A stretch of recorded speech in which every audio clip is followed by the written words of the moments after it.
Hello दोस्तों, स्वागत है आप सबका मेरे इस नई वीडियो में। तो जैसा कि आप सबको पता ही है कि क्या चल रहा है सोशल मीडिया पर, इससे रिलेटेड वीडियोस आपके सामने आ ही रही हैं। हम आज बात करने जा रहे हैं नेहा तिवारी की रियलिटी, जो कैमरे के सामने कुछ और होती है और कैमरे के पीछे कुछ और होती है।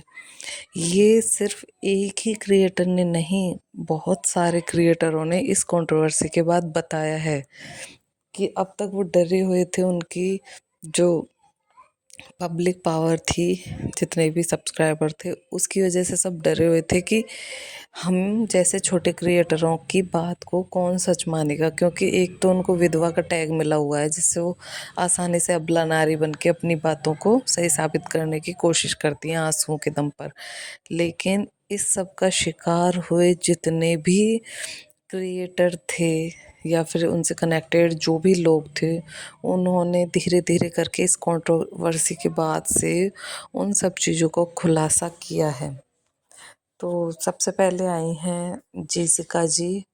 जी हाँ, नेहा तिवारी की सबसे पहली फ्रेंड जो जिन्होंने इनका यूट्यूब चैनल स्टार्ट करवाया और इनकी बेस्ट फ्रेंड थी, उन्होंने अब बताया है कि क्यों इनकी दोस्ती टूटी, ऐसा क्या हुआ था जो सोशल मीडिया से ये दोनों फ्रेंड्स अनफॉलो कर दी थी एक दूसरे को। जेसिका ने बताया कि मैं शायद कभी ये बात बताती नहीं, मैंने इतनी गालियाँ खाई हैं इनके चक्कर में कि दोस्ती में धोखा दिया और भी बहुत कुछ, लेकिन मैंने कभी खुल के नहीं बोला क्योंकि मुझे डर था। मुझे डराया जा रहा था कि तुम्हारे पास क्या है, हमारे पास पब्लिक पावर है। तो उन्होंने कभी सच्चाई बताई नहीं थी, लेकिन अब जब सब खुल के सामने आ रहे हैं तो उन्होंने बोला मुझे भी किसी का डर नहीं है, क्योंकि अब उनके आंसू और पब्लिक पावर का कुछ भी नहीं होगा, क्योंकि सबको उनके कैरेक्टर के बारे में पता चल गया है। तो जेसिका ने बताना स्टार्ट किया कि कैसे उन्होंने अपनी दोस्ती ईमानदारी से स्टार्ट की थी, लेकिन उन नेहा तिवारी ने और उनकी माँ और भाई ने मिलकर कैसे इनको अपने जाल में फंसाया, कैसे वो इनको ब्लैकमेल करती थी, कैसे वो इनको इनके लिए पजेसिव मान लो, जैसे सचिन ने भी बताया था अपनी वीडियोस में कि कैसे नेहा कॉल कर कर के बार बार, मैं तुम्हें ये रील डालनी है, तुम्हें इसके साथ रहना है, तुम्हें इससे बात नहीं करनी, तुम्हें ये रील डिलीट करनी है, तुम्हें ये कम्युनिटी डालनी है, तुम्हें उस ऐसे बोलना है, उससे रिश्ता ख़राब करना है, उससे रिश्ता जोड़ना है। सब कुछ नेहा के कहने से होता था। वही सेम चीज़ जेसिका ने भी बताई कि उसको हर छोटी चीज़ से फ़र्क पड़ता था। उसने कहा कि मुझे इतना मेंटली टॉर्चर कर दिया गया था कि तुम किसी और को माँ क्यों बोल रही हो, मेरी माँ को माँ बोलो, और तुमने ये रील क्यों डाली है, इसको डिलीट करो, तुमने मुझे इग्नोर क्यों किया। और भी बहुत सारी चीज़ें उन्होंने अपनी वीडियोस में बोली हैं, और भी इसके नेक्स्ट पार्ट आएगा तब मैं आपको वीडियो में अपना जो भी पक्ष है वो रखूँगी। ऐसा ही सब कुछ नीतू मेहना के साथ भी हुआ। उन्होंने ईमानदारी से दिल से अपने रिश्ते निभाए, लेकिन बदले में उनको क्या मिला, ये सब कुछ मिला। अपने भाई से उनका नाम लेने के बाद उनको सॉरी बुलवाना और भी कई नाटक हुए। लेकिन एक इंसान झूठ बोल सकता है, लेकिन इतने लोग झूठ नहीं बोल सकते। और अभी भी इनकी साइड से कोई भी अपना पक्ष नहीं रख रहा है, सब यही बोल रहे हैं दीदी के व्लॉग में आएगा। इनके भाई ने भी यही बोला, चीनू ने, कि जो भी है दीदी का पक्ष उनके व्लॉग में आएगा। और नेहा का भी जो वीडियो आया उसी में भी उन्होंने यही कहा कि अभी सही टाइम नहीं है सब कुछ सच बताने का, क्योंकि घर में कुछ प्रॉब्लम्स चल रही हैं। लेकिन एक इंसान झूठ बोल सकता है, लेकिन इतने सारे जो क्रिएटर हैं, जो भी सब अपना पक्ष रख रहे हैं, सब तो झूठे नहीं हो सकते। वहीं सब जानना चाहते थे कि सुमित महल की क्या सोच है इस सब कंट्रोवर्सी के बारे में, क्योंकि उनका पक्ष अभी तक नहीं आ रहा था। इससे रिलेटेड चैट्स भी मैं आपको स्क्रीनशॉट में दिखाऊंगी कि उनसे जब बात की गई सुमित महल से, तो उनका यही कहना था कि देखो मैं भी एक नॉर्मल इंसान हूँ, आप अपने ऊपर लेकर देखो कि अगर आपके साथ ऐसा हुआ होता तो आप क्या फील करते। जैसा आप सबको पता चल रहा है वैसा ही मुझे भी वाईटी से ही पता चल रहा है, मुझे यूट्यूब की वीडियो से पता चल रहा है, मुझे इसके बारे में पहले कुछ भी नहीं पता था, तो मैं क्या ही रिएक्ट करूं।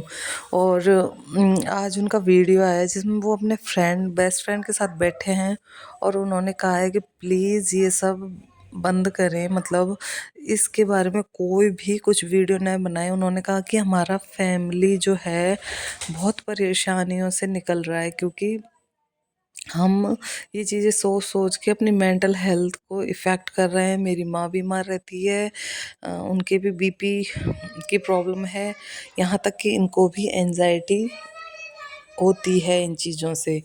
ये लोगों के कमेंट से इतने परेशान हो गए कि इनको अपना फ़ोन ऑफ रखना पड़ता है, इनको, इनके भाई को, यहाँ तक कि इनकी जो सिस्टर है वो व्लॉगिंग करती है, उनको भी प्रॉब्लम आ रही है इन सब चीज़ों की वजह से। उन्होंने कहा कि जो भी डिसीज़न होगा वो हम सब मिलकर लेंगे, लेकिन अभी अभी इन सब के बारे में बोलना सही नहीं है। पहले एक बार ये मुद्दा ठंडा हो जाए, सब कुछ नॉर्मल हो जाए, उसके बाद जो भी फैमिली डिसीज़न लेगी हम उसको एक्सेप्ट करेंगे। अब देखते हैं। सुमित महल, उनकी वीडियो काफ़ी समझदार इंसान लग रहे थे, नहीं तो कोई भी इंसान होता है वो इन सब चीज़ों से इफ़ेक्ट होकर कुछ भी गुस्से में तो बोलता ही है, लेकिन उन्होंने ऐसा नहीं किया। उन्होंने सब कुछ टाइम के साथ छोड़ दिया है कि टाइम जो भी करेगा, फैमिली वाले जो भी करेंगे वो सब सही करेंगे। उसके बाद उन्होंने नेहा की फैमिली के लिए भी बोला है कि उनको भी टाइम दो, उनकी फैमिली भी परेशानी में है, सचिन की फैमिली भी परेशानी में है, तो प्लीज़ इन सब से रिलेटेड वीडियोज़ अब कोई भी नहीं डाले। लेकिन सबसे ज़्यादा शॉक्ड जो होता है, शॉकिंग चीज़ लगती है, वो यही लगती है कि नेहा क्या ऐसी थी? उनको देखकर कभी लगा नहीं कि वो ऐसी निकलेंगी, क्योंकि हमेशा से वो सबसे ज़्यादा सुलझी और समझदार लेडी लगती थी, और अभी भी रिसेंट वीडियोज़ में भी वो ऐसी ही लगती हैं। सच बोलें तो उनकी फेशियल एक्सप्रेशन जो होते हैं उनसे और उनकी बातों से वो हमेशा से समझदार और सुलझी हुई लगती हैं, लेकिन जैसे जैसे उनकी फ्रेंड्स और फैमिलीज़ से जो रिएक्शंस आ रहे हैं, जो भी उनकी पोलें खुल रही हैं, उससे वो बहुत ज़्यादा डोमिनेटिंग औरत लगती हैं, जिनको बस अटेंशन चाहिए होती है। हर एक फ्रेंड से, फैमिली से, मतलब उनको चाहिए कि मैं ही आगे होनी चाहिए।